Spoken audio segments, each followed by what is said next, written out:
trying to be up, trying to keep everything going, Yes. you know this game, Yes. Yes. How are things going with the book?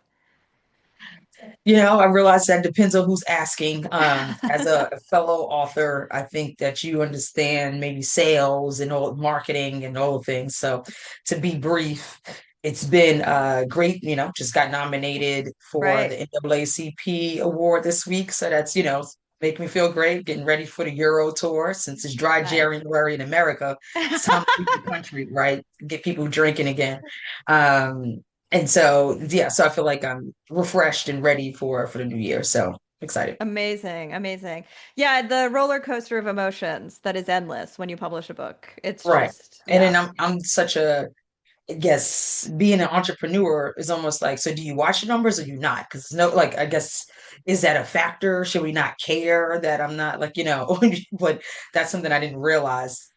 Yeah. Maybe it depends on who you're talking to, or maybe that's a goal that should have been established before I started writing the book, No, because, it's always interesting because then you come to the point where the only thing that matters anymore is how much it's selling, right? And then but you right, try not to think about it because you can't control it whatsoever, and right, we don't right, really know anymore what gets people to buy a book. So the right. most you can do is just keep talking about it, I think. Thank you. I'm gonna take those as pearls that I need Yeah. to live by at this point.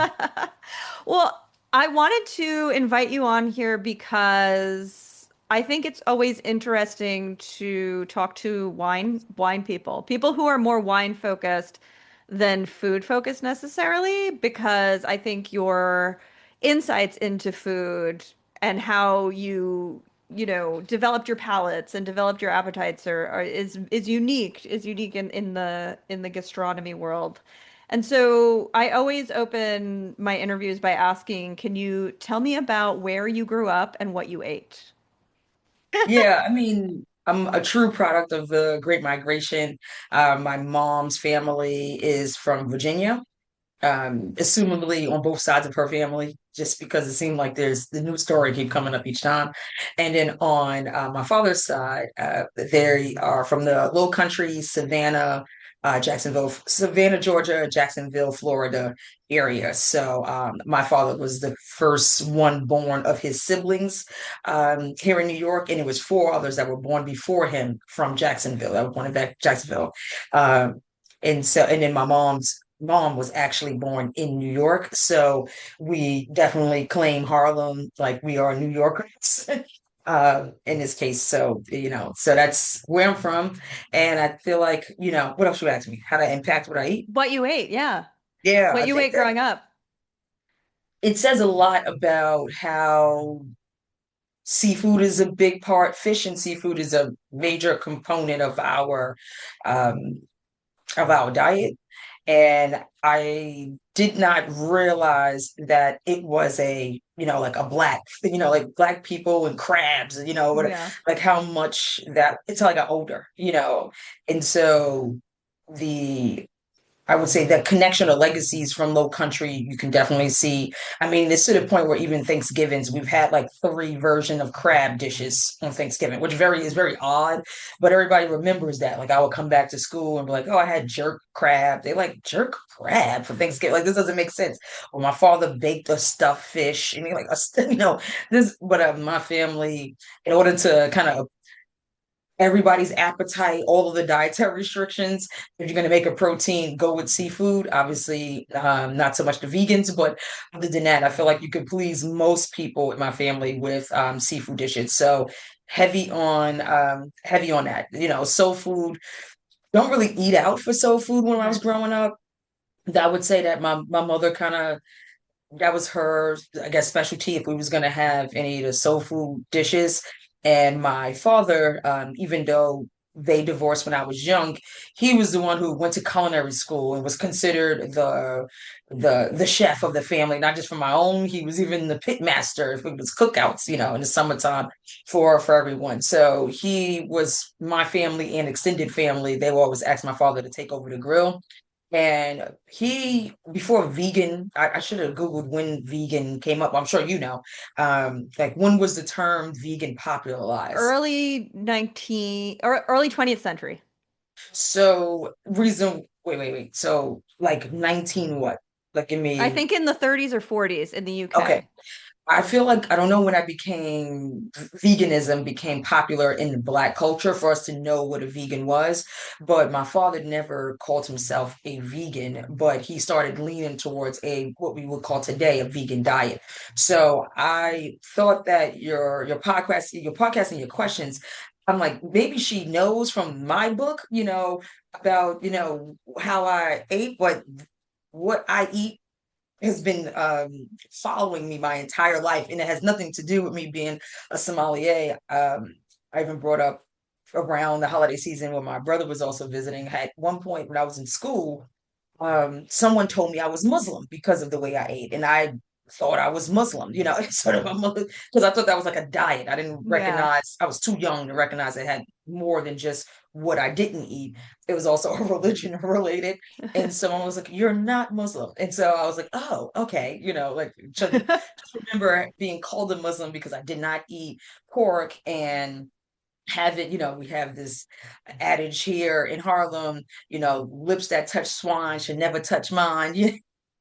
And so when you are a New Yorker who parents grew up during that time frame with after the legacies of Malcolm X, and my father, while incarcerated, ended up learning more about the religion as well as returning home and getting into becoming a five percenter.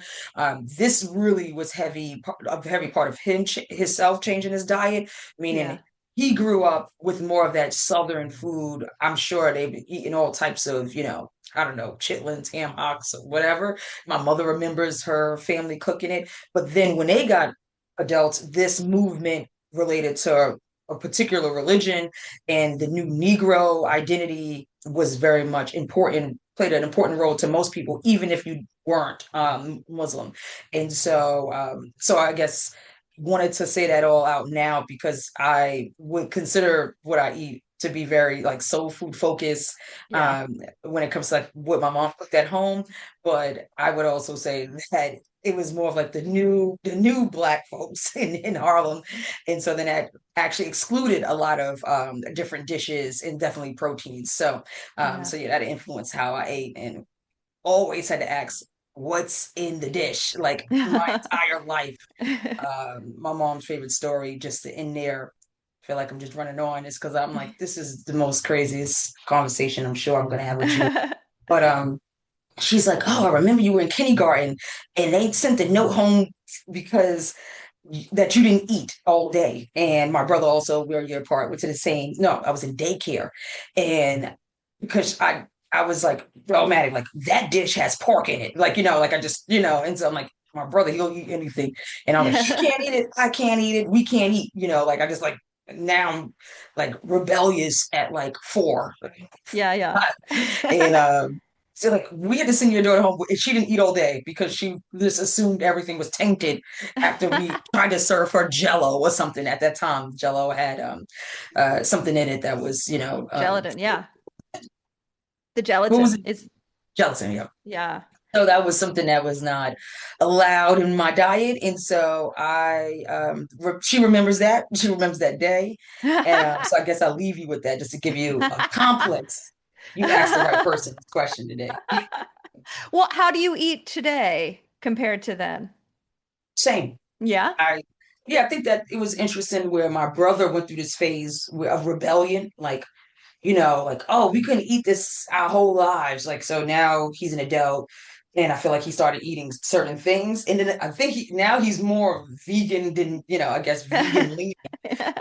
He's more of a pescatarian. Cool. I try to help him understand how to describe his restrictions, but he's a non-dairy pescatarian, Oh, basically. cool. Um, and so he still throws down on seafood, but it's the fact that he doesn't do egg either and no dairy products. It's like this whole thing when we're Wow. going out to eat. So he Yeah. has his own complications with trying to navigate the menu. And in my case, I still eat the same way I ate at like 4. So I really haven't changed much on that, but of course my palate and taste has grown. Nice, nice. Well, how would you describe your appetite? Are you a person with a big appetite? Are you a person with who doesn't think about their next meal all the time? What is your app relationship to your appetite? I'm always thinking about my Yeah. meal, but so my best friend, Hope Tiffany, who hears this, she's like, I think you're the only person I know who's always like, if we're going somewhere, but what are we gonna eat? I guess because I'm still traumatized that everywhere I went, someone picked a restaurant that did not have food for me, right? So uh, growing up, no matter if I'm in high school or whatever, I'm like, I can't eat anything here. And so I had to always like orchestrate that. I mean, in the early 90s, the most healthiest place that we can get snacks was GNC. And this is where Oh, my this wow. was there was no obviously Whole Foods or options where we could just get from out of the normal store, the grocer. So every time we went to the movie theater, my father took us to GNC to get snacks to eat at the movie theater. That's how crazy it got at one point. Um, and he would reward us for good behavior with green shots. This is the kind of household I grew up in. So trust me, I'm way more open than a lot Yeah, of people. I have yeah. full vegans, no meat, uh, whole grain diet folks in my family. We run the gamut. It's very rare that someone eat pork in my family, but people will eat red meat. Yeah. But yeah, I know that we don't got a lot of time, but my family has a lot of different diet restrictions.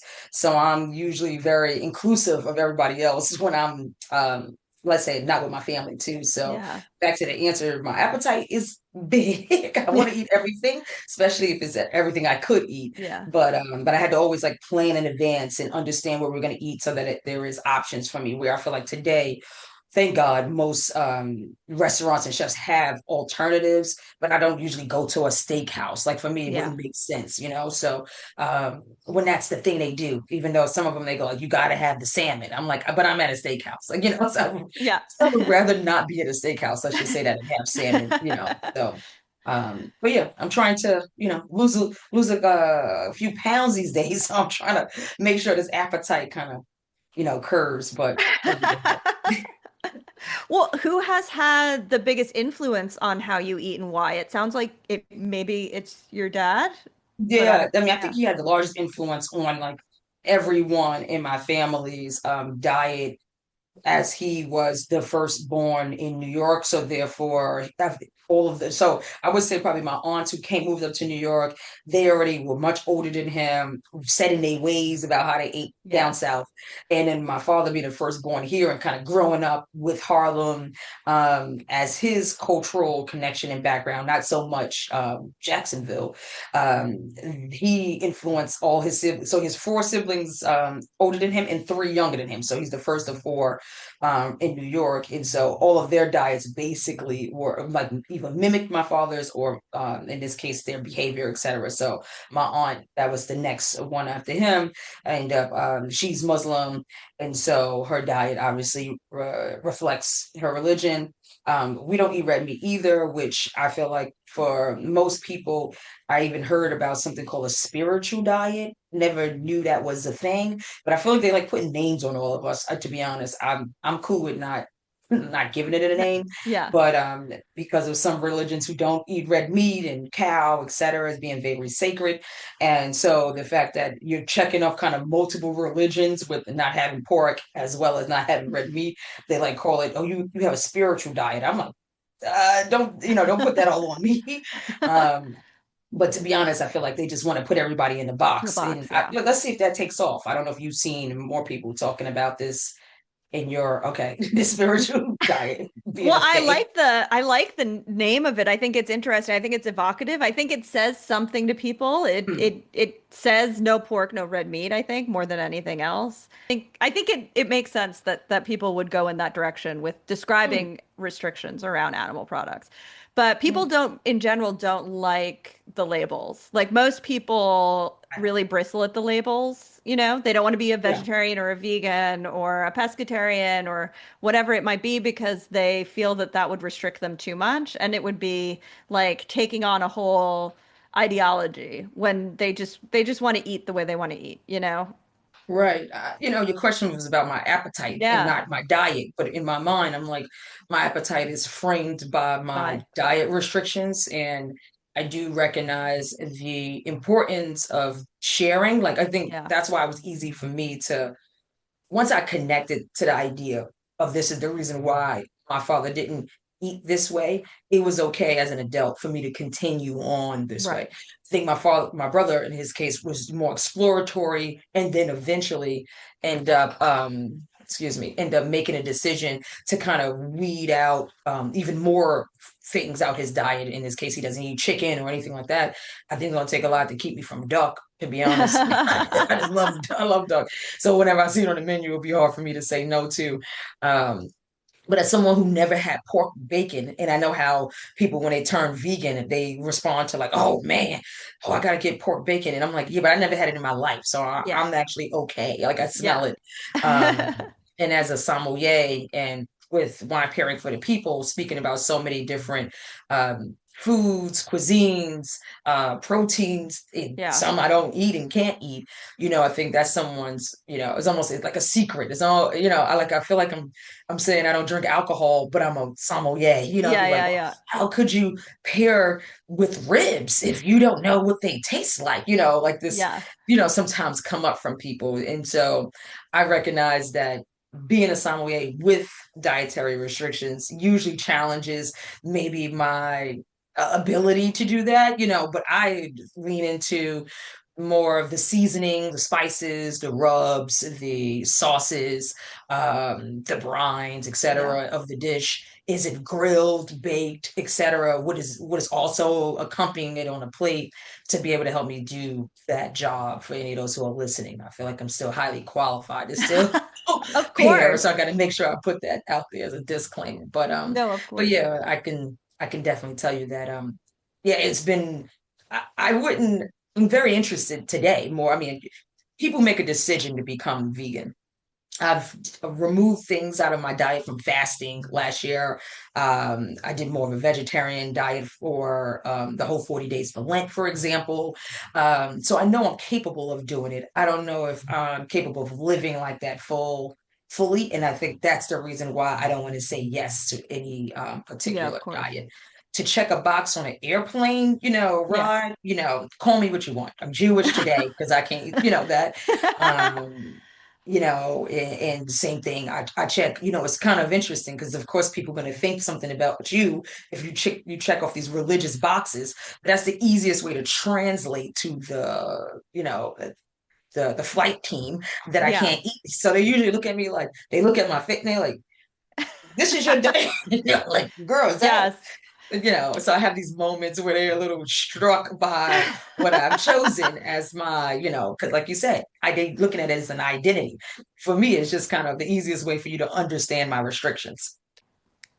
You know what? Everyone who eats meat could eat a non-meat meal, whereas like if you have a restriction for whatever reason, you can't Hmm. eat the other meal. So if anything, if we were really taking things seriously in terms of climate change, we would just Yeah. default. We would default to the vegetarian, non-dairy, I think. And Yeah. and that would be for everybody rather than just the few people selecting the special meal.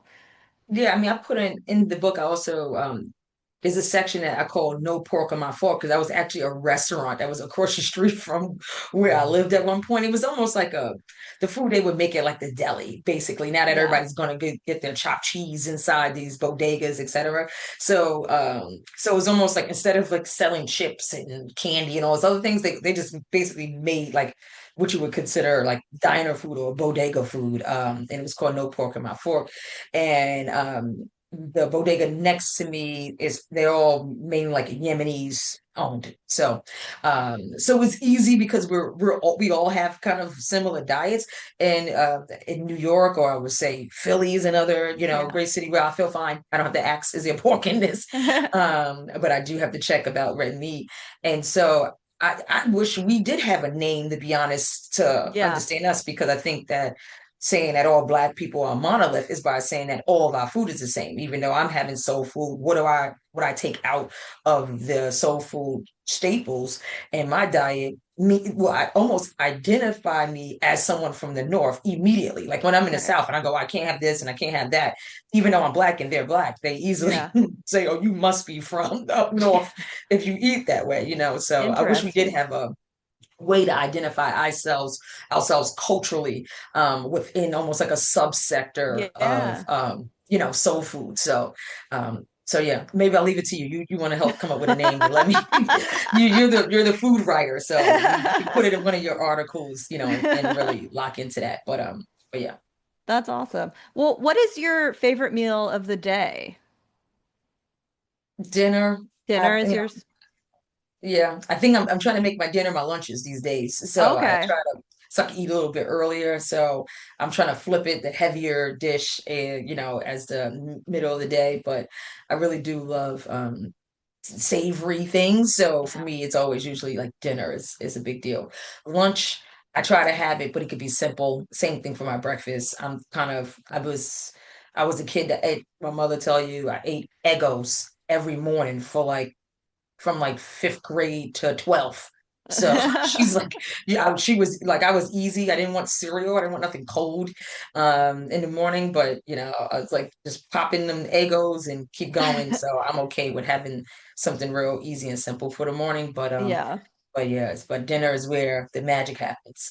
You just gave me like such a sensory flashback. I haven't had an Eggo in a million years. I mean, And I'm like thinking about it's so good.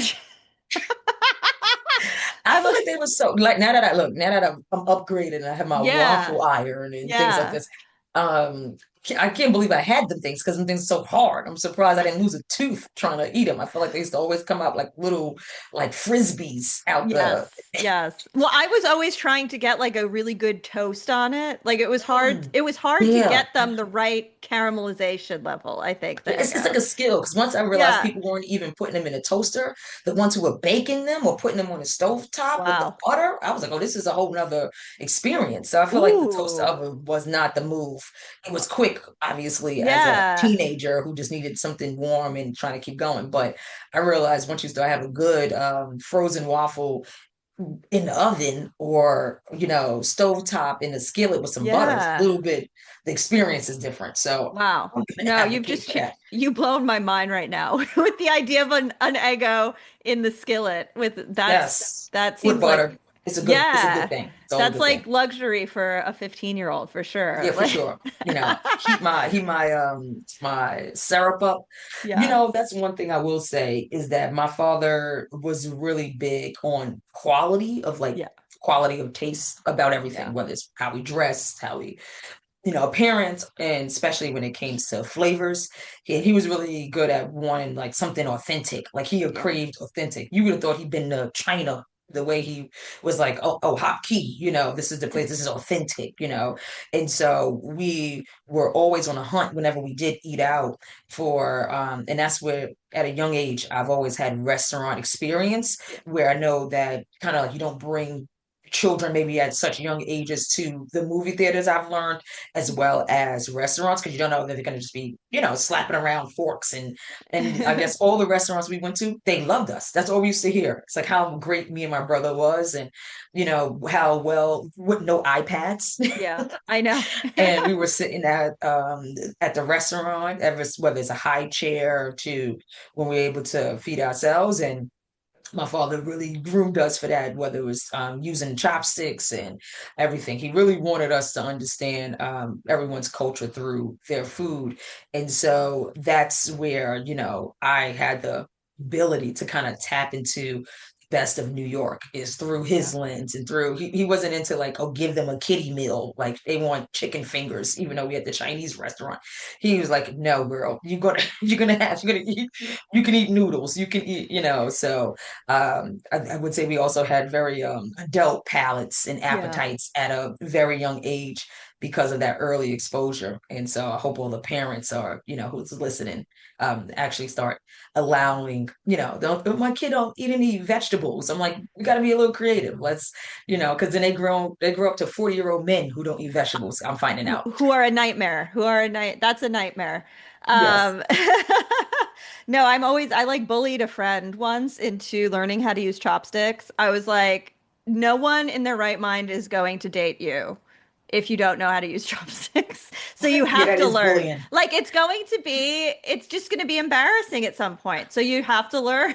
But I am a bit of a bully about things like that. I just don't. I'm trying to help other women, to not go out with a guy who can't use chopsticks. I think That's what that's you just you just like, okay. So you want to start that? I yeah. actually like this idea, to be honest. I won't eat everything with a chopstick when I'm Yeah. there, but um, we've, in memory of my father, we've been going on his birthday since he's passed recently. And so, it's kind of interesting to like see how like my cousins, if they like picking it up or not, or if they're like, no, I'm not even trying. Just please send me the fork. And then how many of us is really like, yeah, like let's give us the chopsticks. Like this is the opportunity to do it, right? Like Yeah, yeah. unless you have your own set at home and you kind of just trying with everything. But this is we come here often enough and to be able to like lock it down. So I'm trying to get back into it these days. Nice. So maybe I will get my fancy pair and actually start practicing with, my Eggo waffles. Well, for you, is cooking a political act? You know, we talk so much about religion and food. I think that, it is political because religion is, Yeah. so my appetite, my diet is very much connected to to New York specifically, right? So a sense of place, as we say in wine. So the terroir, where I'm from, and then also, it was a rebellion to certain things, right? So no pork on my fork as a restaurant tells you, you know, we're not having it. We're not eating this way anymore, so when Minister Farrakhan, talking about the creation of the bean pies and switching out, going from sweet potato pie to bean pies, et cetera. Like all of that was political in a way where the stance was we deserve better, right? We don't have to eat any of the slave food anymore, quote unquote, right? And so in this case is maybe the rebellion is not so much about like the president in this case, but more, we have a choice today. We don't have Yeah. to eat what they left us, and so, as they say, eyes free, right? You free now, so let's eat better, let's eat different, and so that's question I wrestle with. I Yeah. don't think I'm trying to be political by eating this way. I think that the more of us that I run into who eat the way I do, I recognize it again kind of creates this identity. And so maybe there's a cultural connection and maybe even something political that we may stand for that stems from that diet, so that's something I'm recognizing as well. The more adults that I'm meeting who are obviously saying they grew up also not eating red meat and not eating pork but not Muslim or not Right. any of the others religion. So it lets me know who they are kind of immediately just by understanding that. And maybe that may make a connection to probably even how they think politically and Yeah. how they were raised. So, but no one, people just think we're, like you said, maybe just being difficult, but there are some legacies here that started from something political. And Yeah. so, um, and maybe slightly rebellious, others would see. And so that is what I stand on. And so I think continuing to eat this way, I will do, and my children and anybody else. And I hope to take some more things out my diet. I think that that's one thing. It doesn't end there. Um, but yeah, there is going to be some things I need a fix for. Yeah. And so I feel like I still probably won't take any names that's already out there given to us because of our diets. I feel like that's something I'll be interested to see what comes up between the Black and brown communities that already have adapted this way. So, Yeah. Well, thank you so much, Cha. well, thanks for having me.